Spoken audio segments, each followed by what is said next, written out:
सीधा दिल से, हकीकत के साथ।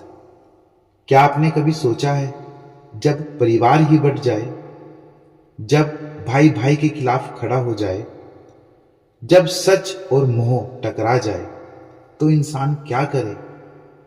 गीता के युद्ध का सीन सिर्फ अर्जुन और कौरवों का नहीं है। ये हर उस इंसान का हाल है जो घर में, समाज में और अपने दिल में रोज कोई लड़ाई लड़ रहा है। चलिए समझते हैं पहले 5 श्लोक बिल्कुल आम भाषा में, ताकि हर आदमी अपने जीवन से इसे जोड़ सके। पहले श्लोक का अर्थ है, धृतराष्ट्र जो अंधे थे, आंखों से भी और मुंह से भी, संजय से पूछते हैं कि जब मेरे बेटे और पांडव धर्म भूमि कुरुक्षेत्र में युद्ध के लिए खड़े हुए तो क्या हुआ?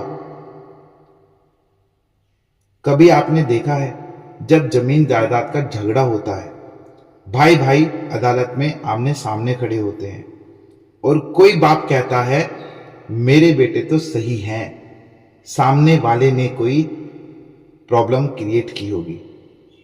तो यही हाल था धृतराष्ट्र का भी, जो सच देखने के लिए तैयार ही नहीं थे।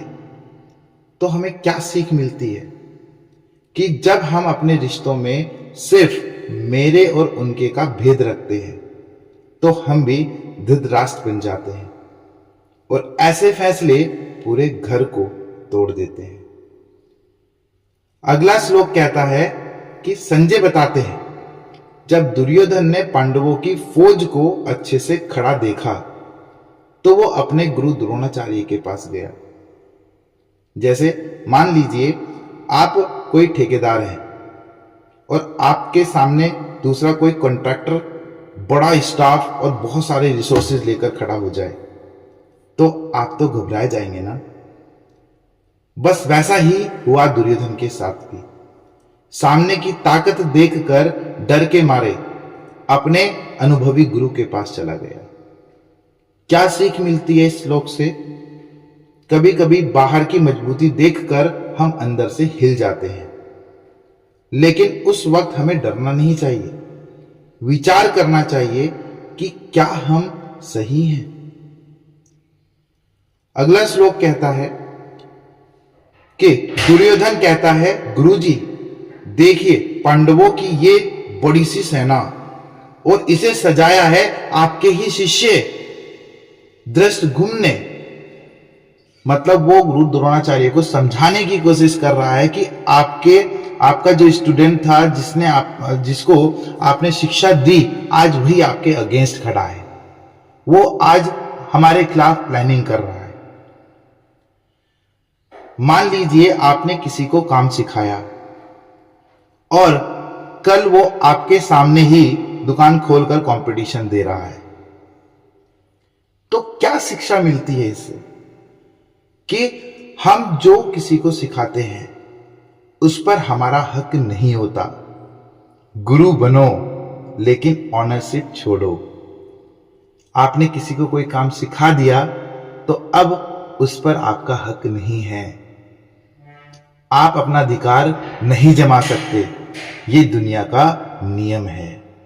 अगले श्लोक का अर्थ है कि दुर्योधन पांडवों की ताकत गिनाने लगता है कि भीम और अर्जुन जैसे योद्धा हैं और उनके साथ है विराट, युयुधान और द्रुपद।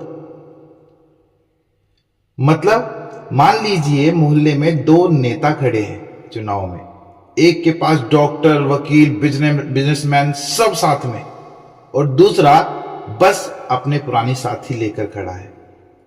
दूसरे को एंजाइटी हो सकती है, उधर तो बड़े बड़े नाम हैं। तो क्या शिक्षा मिलती है? नाम नहीं, काम जीतता है। जो सच पर हो, नीति पर हो, वो अकेला ही बहुत भारी होता है।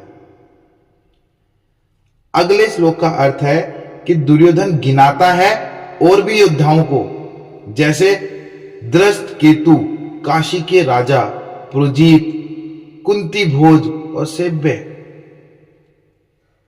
कभी कभी आपने किसी शादी में देखा होगा कि एक परिवार गिनवा रहा होता है कि हमारे साथ फलाने एमएलए भी हैं, फलाना समाज भी है, इतने रिश्तेदार भी आए हैं, लेकिन असल में साथ कौन खड़ा रहता है?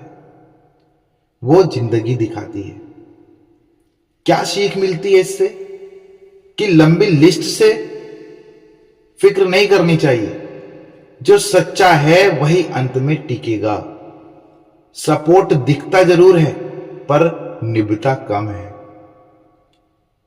तो साथियों, गीता का ये पहला पाठ हमें क्या सिखाता है, ये पांचों श्लोक हमें क्या सिखाते हैं कि अंध मोह रिश्ते बिगाड़ता है।